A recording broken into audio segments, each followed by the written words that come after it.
What's up, YouTube friends and family? Good morning. Hope everyone's doing well. I am sitting in West Texas, parked in the shade. Actually, I got a tire appointment. Kind of silly, but I made an appointment to fix a flat. Anyway, so today's video is a little bit kind of off topic. I know you guys are always interested more like in load boards and stuff like that. I want to talk a little bit about asset management and balance sheet, long-term financial strategy, I guess is a better way to put it. My background is in the equipment rental business. I kind of grew up renting construction equipment, providing services to the construction industry, and we serviced a lot of contractors, industry, stuff like that. And one of the companies I worked for, the owner was, borderline brilliant financially. And I know that sounds like I'm kissing his butt, and I'm not going to say his name, so you guys don't think I'm kissing his butt. But this guy knew how to make a dollar dance, man. I mean, I'd come at him with ideas. Hey, boss, why don't we do this? Why don't we try that? And I think he was pleased that as an employee, I would come to him with different ideas and, different ways to try and skin a cat and make money. And in the end, he would teach me why some of these ideas weren't so sound. And I would tell him, man, everybody's doing this. And he'd say, yeah, but everyone hasn't thought about what's going to happen when the market corrects. You can be left holding the bag. Don't get in that mouse trap that everybody else is following, and then you end up choking yourself to death. And so the man just had slow, steady, constant growth, and financially they were able to do whatever they wanted because their financials were always just so damn strong. And so, some things I totally agreed with, and some things I didn't. I was kind of a young man, a little bit on the arrogant side, but I did learn some conservative, long-term financial planning from him. And what I'm about to show you guys actually kind of clashes with his belief. I believe in building your balance sheet in a way that your balance sheet is an asset and not a liability. And by that I mean, in the trucking business, especially with hotshotters, you see all these new startup hotshot guys. They go out and buy brand new F-350 King Ranch 4-wheel drive with the big moon roof, and then they got to go buy a trailer, and before you know it, they're 100,000 plus into this pickup truck that they're going to wear out in a couple years. And so I kind of didn't believe in that mentality. I still don't. When I did hot shotting, it was local. The truck was back at the yard at the end of every single shift. And we didn't do 100,000+ miles on an annual basis for a pickup truck that, let's say you financed it for 5 years. So 5 years later, you have 500,000 miles on it, and the piece of equipment's worthless. So the reason for the video, really, I've got a handful of trucks in the shop. Now, mind you, all of my trucks are paid for. And maybe I'll insert a pic right about here.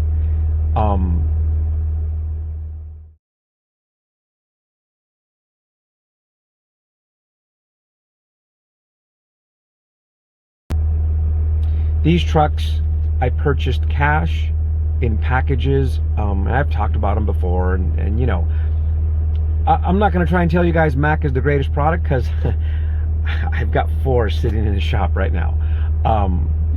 But this is the nature of trucking. And some would argue, well, Miguel, see, your philosophy isn't flawless, because if you had brand new trucks, they wouldn't be in the shop. True, my trucks wouldn't be in the shop, but I'd be sitting on, $8,000 to $10,000 in monthly payments, and I don't make those payments every month. These trucks are paid for.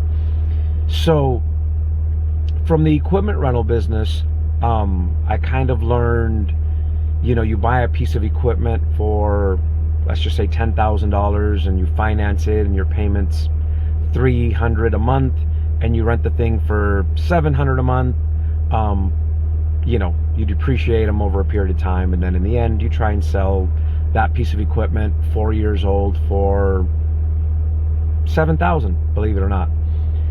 And so likewise, I feel the same way about my support equipment. And in particular right now, I'm talking about this particular truck. I'm in El Paso.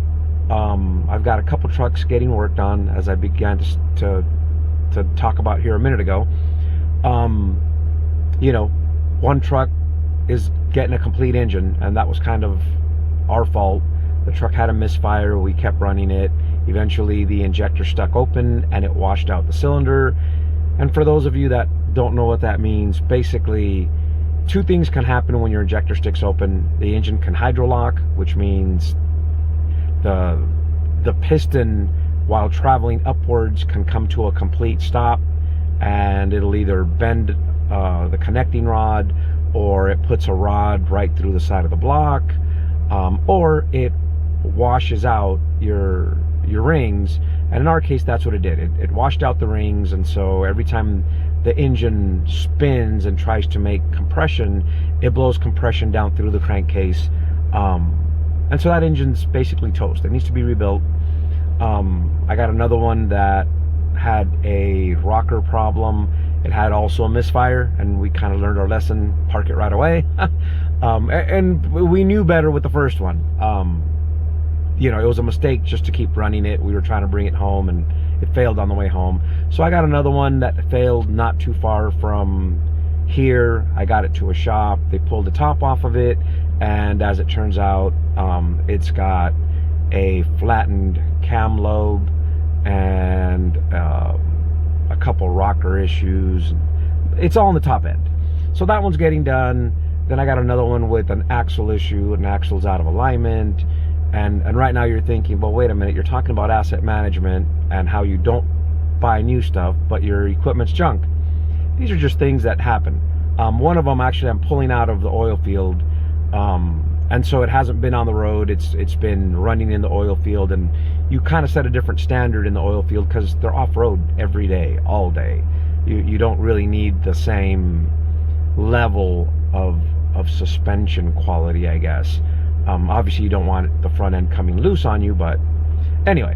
So this particular truck, I pulled out of mothballs. The one I'm sitting in now, it was used as this one started life. I guess I should paint the whole picture. I bought this truck used. It was a lease return. In other words, someone leased it and then sent it back to the dealership, traded it in for something else. So I picked this one up used at a time when I could have afforded a brand new one. I could have gone out, purchased a brand new truck. Instead, I got this. It's an 03 Cummins powered, it's a 5.9 pre-emissions.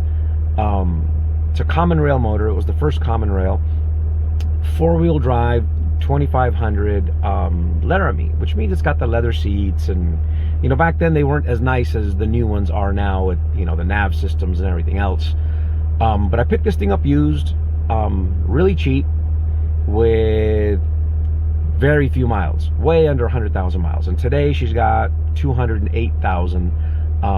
We've had this thing for well over a decade now. It's been paid for the longest time, and it's still a serviceable piece of equipment. And on my balance sheet, this thing's paid for, but still has value, and it can still service my needs. Right now she's running, and I got the AC fixed, and a couple of other issues it had. Still has a hard start condition. Might be losing an injector. I kind of doubt it. I think it's more a pressure regulator issue. I plugged in a scan tool, and the requested PSI in the fuel system versus what's being delivered by the system, there's about 1,000 pound difference. But eventually she starts. And so once it runs great. In fact, according to the line computer, it's getting 23.5 miles to the gallon. We do have a mild tune in it.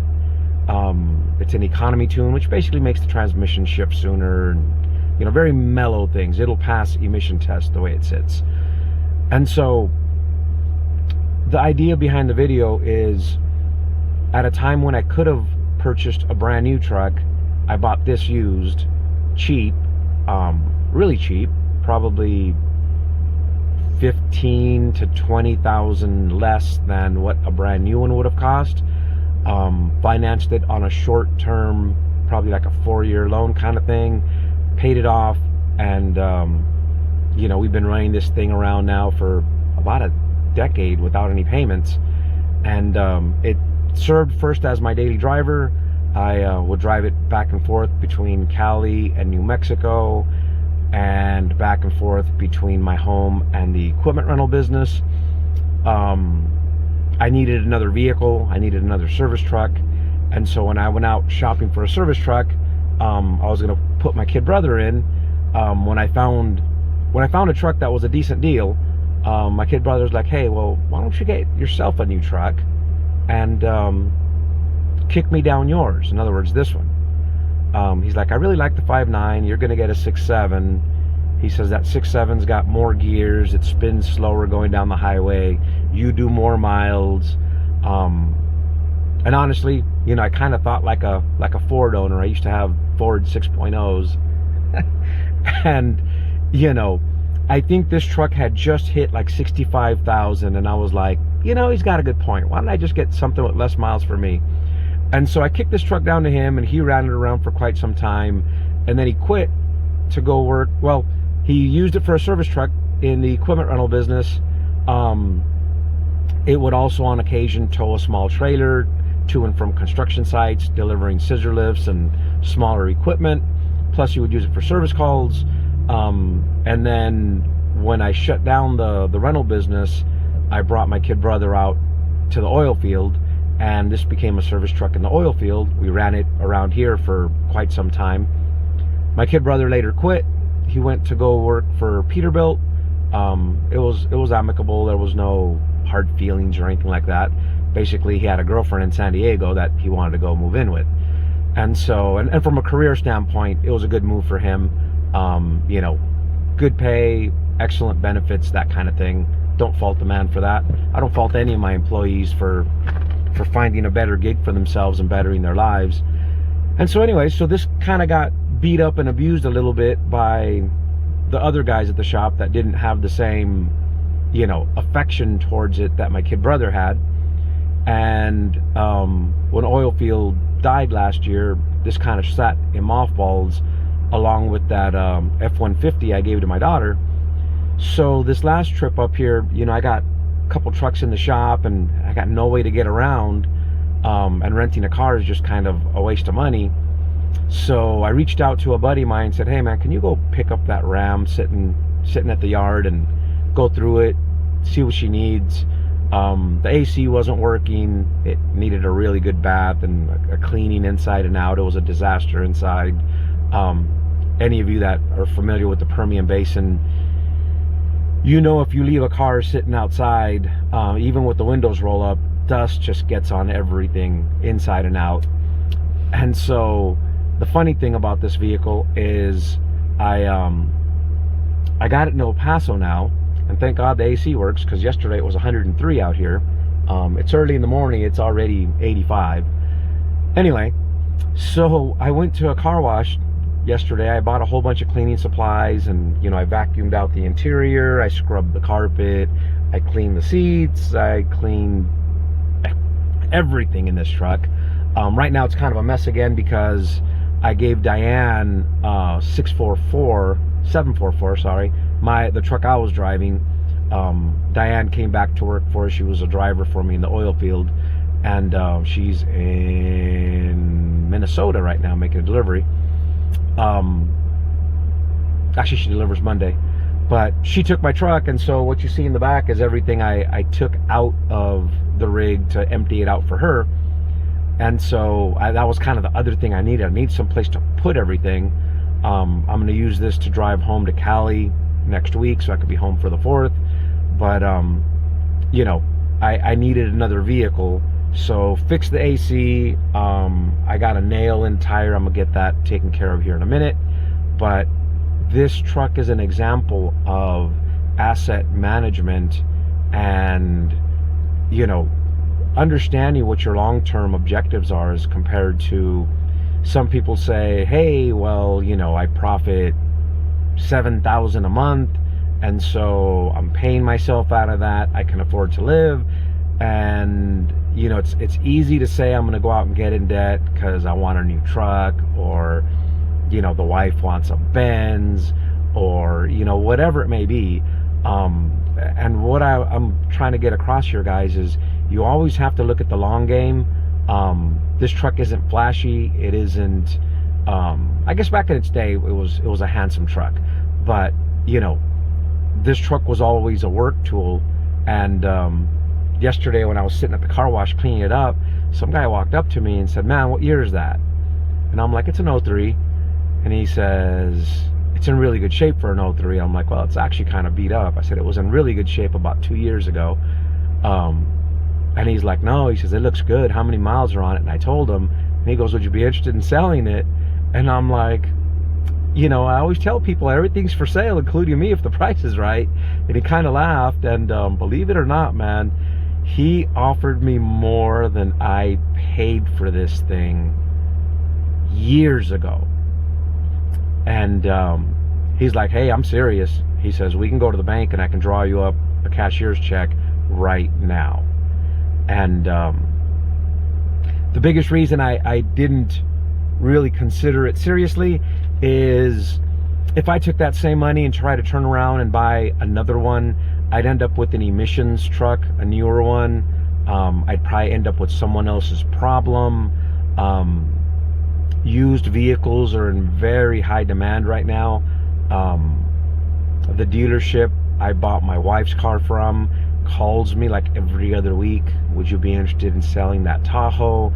I know you don't hardly have any miles on it. The wife's Tahoe is like a 2015, and it's got like 30,000 miles on it. We don't really use it. And because of COVID, a lot of manufacturers fell behind. And so if you're sitting on a car that's about a year or two old and you're struggling to make payments, you'd be surprised. They might just give you what you paid for it. I have a couple friends that have had that scenario happen.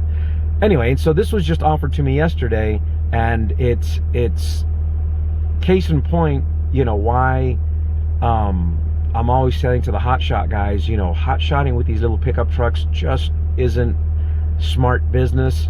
You know, these things don't make you that kind of money, and, you know, in the end, you end up with an asset that's got no value. Now, this one's kind of beat up, and they still offered me what I paid for it when I bought it brand new. I'm sorry, new to me. It wasn't brand new. It was a lease return. And so, in terms of, you know, your balance sheet, I don't have debt on my trucks or my trailers. Right now, I'm renting dry vans for over the road, but my tankers are paid for. My power units are paid for, and I gear my business structure for the downturn, and we had a severe downturn in the oil field. Those of you that know me from oil field know it's no lie. You know, I had over 20 power units, a tanker for each one, additional equipment that we use to support, you know, this vehicle included, plus several others. And you know, at our peak, when everything was booming, you know, you would say, oh, Miguel, you could have gone out and just bought that cash. Well, sure, you know, you should have bought new, maybe, but I think this particular motor and this particular truck is like the perfect combination of simplicity, efficiency, power.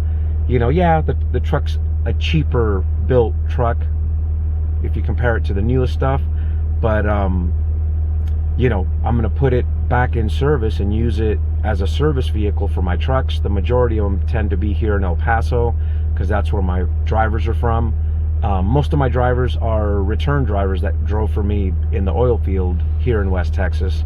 And so even though I live in California, it doesn't make much sense for me to try and move the operation there. Drivers in El Paso tend to, there's a lot of drivers in El Paso. It's one of the bigger industries here. California, you struggle to find drivers. You know, their laws are ever changing. And I think I'm going to keep this truck here and use it to offer support.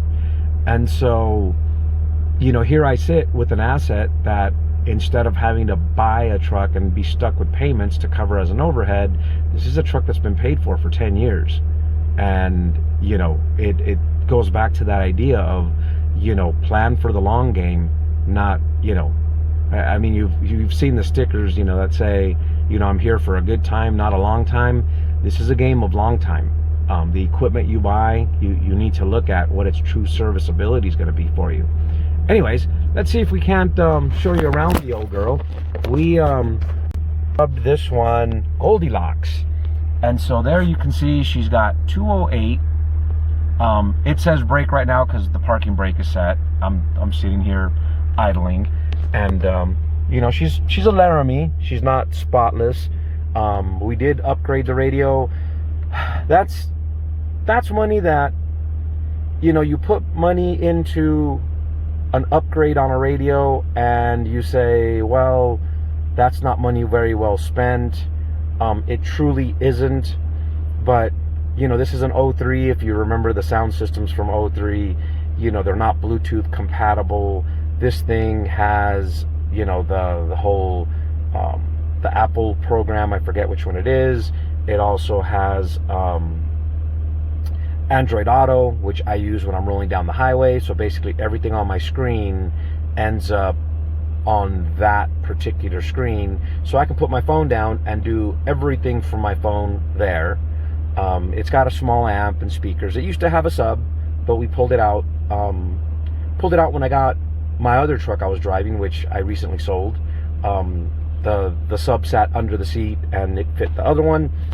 We did do some other stuff that we put in terms of work. We have a two-way radio, which we don't use anymore. And then, you know, we got overhead lights on it, an onboard inverter, a fridge plugged into the back, some auxiliary lights, stuff like that. The dash is a different color because any of you that have ever owned these before know they break. This is just a cheap glue-on cover that goes over the broken one, and sounds cheesy, but that is the most effective way to repair those. Anyway, I'll show you around Goldilocks a little more. My daughter named Goldilocks for some reason, I guess because she's gold in color. But there you can hear her cackling away. It is a crew cab. It's got boxes we put on it. It's four-wheel drive. It's got decent tires on it still. There's your required oil field fire extinguisher. Right now it's got parts that I threw back here when I went to the yard. I figured I'd bring down to El Paso. It's got an onboard compressor. The toolboxes are full of things that fail, airbags, shocks, couple sensors, leveling valves, you know, the silly things that fail on these trucks on a regular basis. But this is a truck that has served me well, is going to continue to serve me, and I have no payments on it. There you can see I got overhead lights on it when we're doing a roadside repair. Some places require that. Anyways, so the heart of the discussion here is, you know, how do you spend your money once you start making money? A lot of people, you know, quickly want to go try and keep up with the Joneses. They feel like, you know, hey, well, I work hard. I'm not a real flashy individual. I guess you could say, you know, my style is kind of plain Jane. It's just one of those things where you could say, well, I want to go buy myself a new Limited or a new King Ranch, or, you know, I look at every vehicle I purchase as something that's going to be handed down to someone else. Whether it's the F-150 that's only an XLT. Now my daughter's driving, you know, she's 16, she's a new driver. The truck's got a couple bumps and scratches on it now. If I come home and she's like, Dad, you know, I'm sorry, but, you know, I hit a mailbox or whatever, I'm not going to get all bent out of shape. It's not brand new. It's not pristine. You know, some people would argue that even that truck was too nice for a brand new driver. I did want her to have something a little bit bigger, a little bit more substantial in case she gets into a wreck, a little more protection than, say, a Honda Civic or, you know, a Mazda or something like that.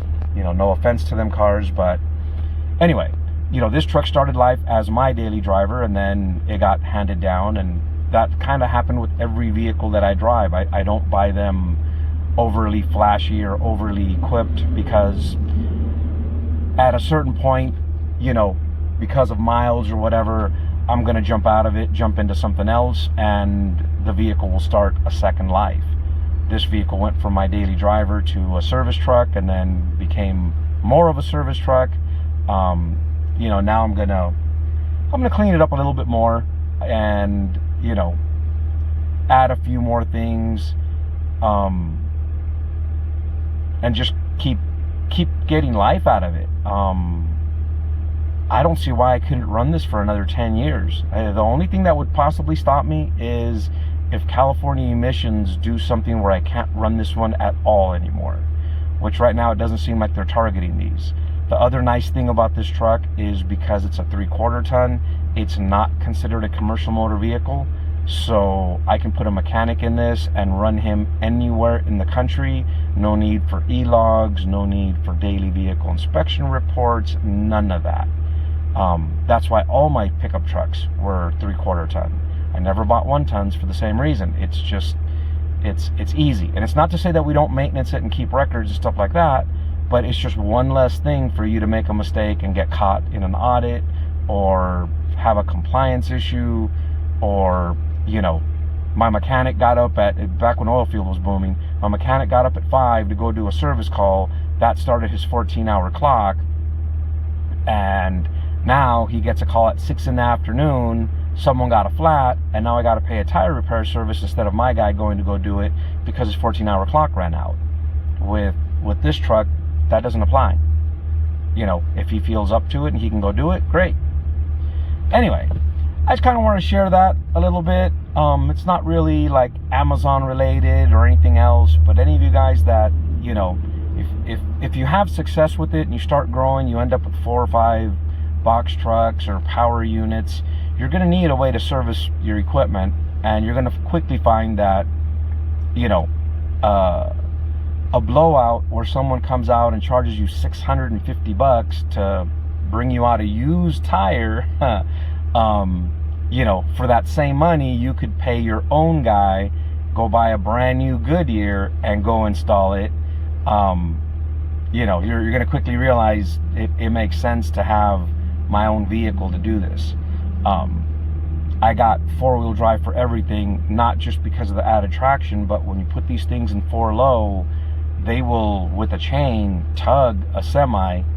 You know, let's just say you have one stall out in the middle of an intersection.